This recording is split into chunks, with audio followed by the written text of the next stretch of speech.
A Rússia está perdendo a guerra por conta da logística ineficiente e ineficaz de seu exército, e não é a primeira vez.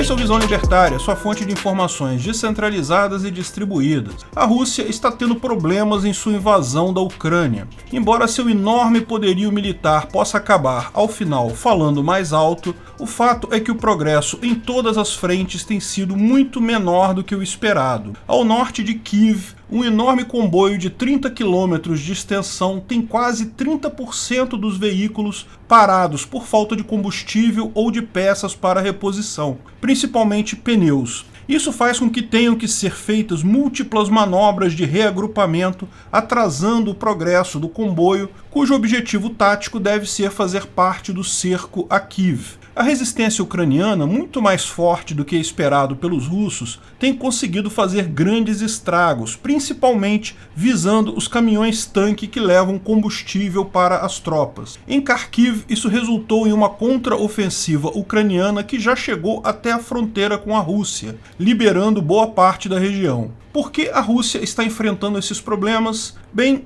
principalmente por falha de logística. Logística é o ato de se levar materiais de onde eles estão até onde são necessários, buscando o máximo de eficiência e eficácia, ou seja, com o menor custo possível, mas garantindo que todos terão os materiais quando necessários, conforme um planejamento. Existem empresas de logística privada, tipicamente para entregar produtos via trem, navio, caminhão. Tipicamente entregam produtos e materiais em diversos lugares do mundo. No contexto de uma guerra, a logística significa basicamente a mesma coisa. Toda uma estrutura militar extremamente complexa, destinada a garantir que os soldados e as forças de frente na linha de batalha tenham armas, munição, gasolina para os tanques e carros de combate, peças de reposição, uniformes, água, comida, enfim, tudo que é necessário para a frente de batalha funcionar. Não basta ter um soldado valente e bem treinado lá na frente se ele não estiver com uma arma que funciona, com munição em bom estado, com a quantidade adequada de munição, roupa de combate adequada para o clima e terreno, comida e água para sua sobrevivência. A logística de uma guerra significa exatamente a organização para fazer chegar essas coisas no fronte de batalha. Numa guerra de invasão, como estamos vendo, tipicamente a logística do invasor é mais complicada que a logística de quem defende, pelo motivo óbvio que o defensor está no seu próprio território. No final das contas, a logística é tão importante que muitas vezes se diz que a infantaria ganha batalhas, mas a logística ganha a guerra. O fato é que uma boa logística é fundamental em qualquer situação e isso não é diferente em guerras. Muito da logística russa é baseada no uso de trens, do modal ferroviário. Isso vem desde a época dos soviéticos. A União Soviética deixou para a Rússia uma vasta malha de ferrovias e isso, num país continental como a Rússia, permitia o transporte e remanejamento não apenas de tropas, mas de recursos e materiais de forma altamente eficiente. A logística em solo russo é totalmente focada em trens.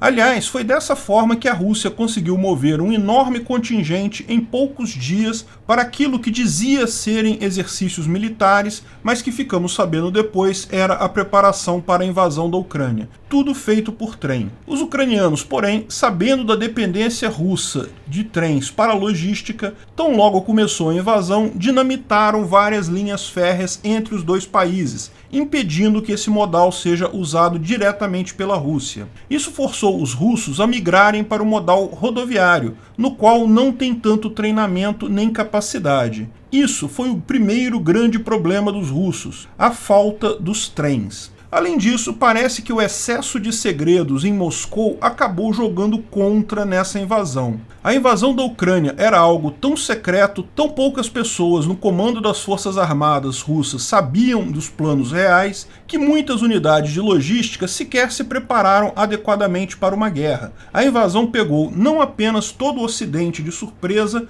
como a muitos militares russos também. Isso gerou o segundo grande problema nessa invasão, a falta de preparação adequada das redes de logística. A logística para um exercício militar, ela é complexa também, demanda muita coisa, mas certamente para uma guerra é todo um outro grau de preparação. Existe um outro fator que está tornando a logística russa um pesadelo: a corrupção no exército russo. Batalhões de logística são tipicamente responsáveis pela maior parte das compras e licitações em períodos de paz, e assim tendem a ser extremamente corruptos em todos os exércitos, particularmente num país em que isso já está entranhado na cultura local. Isso faz com que aceitem compras, por exemplo, de material de nível inferior pelo preço do material de nível superior. Daí sobra uma graninha para a propina do chefe. Os pneus usados no comboio de Kiev, por exemplo, estão falhando porque aparentemente seriam de um tipo muito mais barato de qualidade inferior. A corrupção é o terceiro grande motivo da falha de logística do exército russo. Mas todos esses três problemas são coisas esperadas. Uma guerra é algo que, por mais que tenha algum planejamento, as coisas mudam com o tempo. Esses três problemas eram relativamente esperados. O grande problema de todos, o que está efetivamente matando a logística russa, é a abordagem logística das Forças Armadas russas, a forma como eles se organizam para distribuir os materiais para fazer essa logística. A forma como se estrutura a logística é algo fundamental, porque se você parar para pensar, a logística funciona com a mesma lógica da economia. Existe demanda por bens na linha de batalha, que se altera a todo instante. Um pelotão pode não precisar de munição por vários dias, enquanto se dedica apenas à guarda e reconhecimento, ou pode de uma hora para outra precisar de uma montanha de munição, porque encontrou o exército inimigo e está em batalha ativa agora. E a forma como os exércitos organizam esse tipo de coisa, como eles planejam e enviam os suprimentos, também varia de forma enorme. Porém, existem duas abordagens básicas: de baixo para cima, bottom-up, e de cima para baixo, top-down. A organização de baixo para cima, ou bottom-up, cada unidade faz periodicamente requisições do que está faltando: comida, armas, munição. Alguns centros intermediários tentam atender a demanda o mais rapidamente possível e também fazem requisições no atacado para os grandes centros de material para mantê-los abastecidos. Esse formato garante que as demandas são atendidas de forma eficiente, com o menor custo possível, direcionando o material apenas para onde ele é realmente necessário. Porém, existe um tempo entre o pedido de material e o recebimento do material. Em situações de urgência, numa guerra, o material pode não estar disponível no almoxarifado local e daí pode demorar a chegar. Portanto, pode haver perda de eficácia nesse tipo de organização bottom-up. De certa forma, é uma abordagem parecida com o livre mercado, em que os pedidos de suprimento fazem as vezes do sistema de preço e acabam organizando dinamicamente a distribuição dos bens escassos. A alternativa a isso é a visão top-down, ou de cima para baixo. Consiste em um planejamento prévio das linhas de distribuição. Você sabe que cada soldado precisa de X de comida, Y de munição, Z de água e etc. por dia. Então isso é planejado de antemão e os responsáveis já contam com o tempo de transporte para garantir que as tropas vão receber todo esse material constantemente à medida que precisam. Isso pode ser menos eficiente, porque pode ser que estejam levando material a mais onde não é necessário, desperdiçando esse esforço. E pode também não ser tão eficaz assim, porque não considera as mudanças de necessidade ao longo do tempo, mas geralmente representa eficácia em modos de batalha bem conhecidos. Poderia-se fazer uma comparação com o planejamento central comunista. No final das contas, os exércitos, as forças armadas, não usam uma única abordagem.